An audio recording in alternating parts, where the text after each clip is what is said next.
السلام عليكم، مرحبا بكم معايا اليوم فيديو جديد. كنتمنى ان شاء الله تكونوا كاملين بخير وعلى خير وتكون اموركم طيبه باذن الله. اليوم ان شاء الله غنوجد معكم واحد المسمن بريستيج، غنعمروه بكريم باتيسير. ان شاء الله يعجبكم وتجربوه هكا نهار العيد او للضيوف ديالكم. كنتمنى ان شاء الله الفيديو يعجبكم. غنخليكم مع المقادير والطريقه وفرجه ممتعه. وكما العاده نصلي على الحبيب، اللهم صل وسلم على سيدنا محمد وعلى اله وصحبه الاجمعين.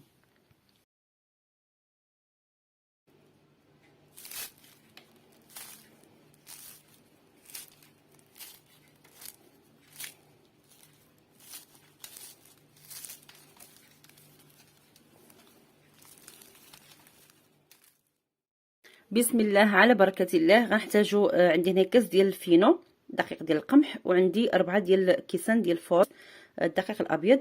غنحتاج معاه واحد الخماره من وزن 8 غرام. غندير واحد شويه ديال الملحه على حسب الدقيق، ومعلقه ديال السكر سنيده، وغادي نخلطو بالماء. ما يكونش سخون. شو معايا صافي. غادي نجمع داك الخليط بالماء وغنديرها في واحد البلاستيكه ونرجع معكم.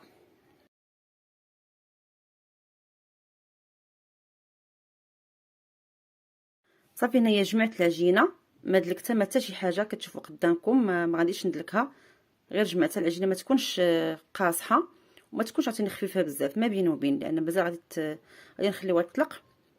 غادي نجيب واحد شويه الزيت، غادي ندهنها بشويه الزيت وغنديرها في بلاستيكه كيما قلت لكم، اولا نديروها في شي طاسه ونسدو عليها، ولا في كوكوط، المهم في شي حاجه اللي تكون زمتها. ونخليوها. انا تقريبا خديتها واحد 4 ديال السويدات، يعني درت مع الصباح وخليتها حتى مول الغدا عاد قديتها، يعني ما كتخسر ما حتى شي حاجه.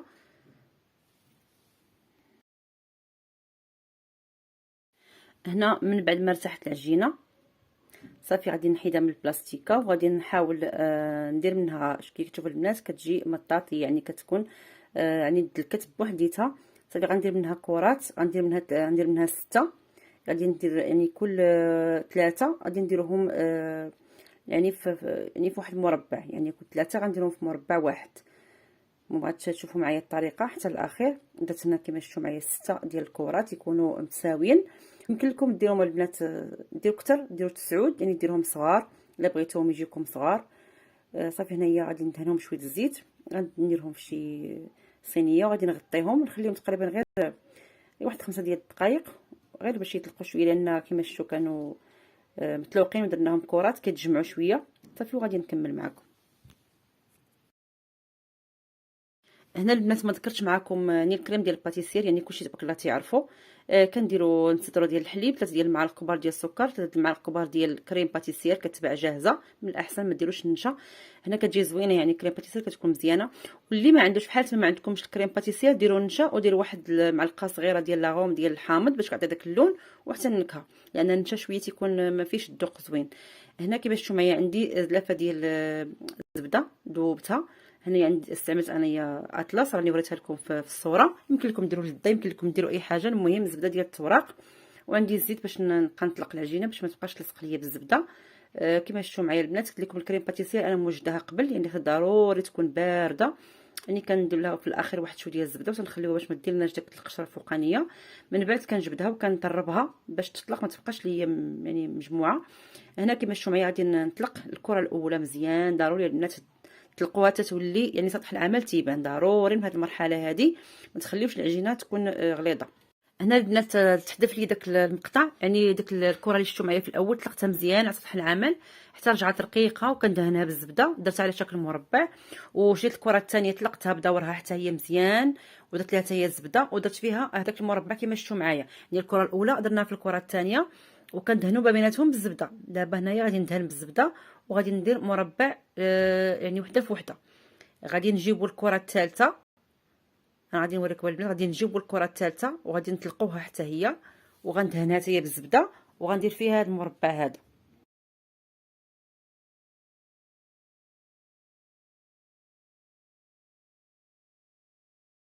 هنا من بعد ما طلقت ديك الكره البنات ودهنت حتى هي بالزبده، غادي نجيب هذاك المربعات اللي قاديت من قبل، دوك جوج كرات غنديرهم في الوسط، وغادي نرد عليهم العجينه بطبيعه الحال. غنديروا منهم رغيفه، يعني كل 3 الكرات كتعطينا رغيفه كبيره، وكندهن بطبيعه الحال بالزبده. ودوك الجوانب اللي تيبقى لينا داك الفائض ما نحيدوش، غنبقاو بحال كنلمطوها وغنديروا منها مربع كبير. صافي البنات هنايا كما شفتوا معايا انا غادي نطلق ديك المربع الاول قلت لكم البنات خليوه يرتاح. انا راه صراحه ما خديتش واحد المده طويله. كتعرفوا العجينه ملي كنبقاو يعني نخدموها راه كتبغي ترتاح باش كتعاود تطلق. هنايا طلقوها مزيان، رققوها، دهنوا بالزيت. هذا طاوله العمل. وهنا غادي نقسم البنات على 3. انا غادي يجوني البنات كبار. يمكن لكم نتوما بغيتوهم يجيكم صغار، كما قلت لكم من الاول ديروا 9 ديال الكرات باش يجيكم صغار. صافي كما شفتوا معايا هنا كنحاول غير نطلق لان العجينه كترجع. غادي نحاول نقرص مزيان وغادي نكمل معكم. غندير كريم باتيسير ونوريكم الطريقه اللي درت.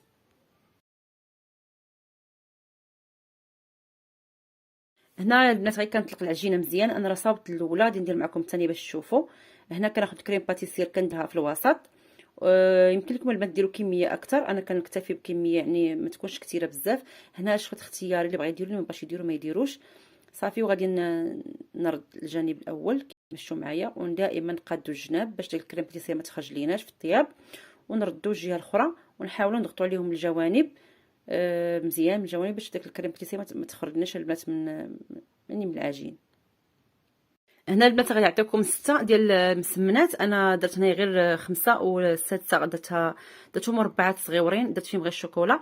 هنا كما شفتوا معايا عندي واحد البيضه، درت ليها شويه ديال الخل وصافي غندهن بها دوك المسمنات. غندخلهم في الفران يكون سخون من قبل، من طبيعه الحال ضروري يكون سخون، ونقصوا العافيه متوسطه ونخليهم يطيبوا على خاطرهم. وغادي نشد واحد يعني واحد الموس اولا شي حاجه تكون ماضيه، غندير بها واحد الخطوط من الفوق وغادي ندخلهم في الفران يطيبوا من التحت حتى يتحمروا. عاد نهبطوهم يعني يتحمروا على الوجه ديالهم ونخرجوهم باش نكملوا التزيين ديالهم.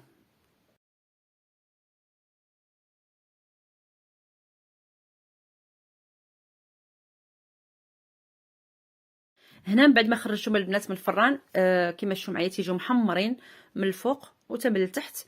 خليو العافيه البنات متوسطه وخليهم يطيبوا على خاطرهم. غادي نجيب هنا واحد شويه ديال الكونفيتير ديال المشماش، غادي ندهنوهم اولا بالناباج اللي بغيتو غير باش نزينوهم من الفوق. يمكن لكم تخليهم بحال هكا. غادي نزينهم بشويه ديال اللوز ايفيلي واحد شويه ديال الكاوكاو اللي بغيتو تزينوا به البنات تزينوا، حتى بالكوك ماشي مشكل. كيت لكم البنات الزين تيبقى لكم نتوما الاختيار، يمكن لكم دير لهم كاوكاو كونكاسي من الفوق اولا لوز ايفيلي اولا الكوك اولا اللي عجبكم. فين كنخالف كندير يعني جهه كندير فيها كاوكاو جهه كندير في اللوز ايفيلي. صافي وغادي نوريكم كيفاش كيجيو من الداخل، تيجيو رائعين صراحه.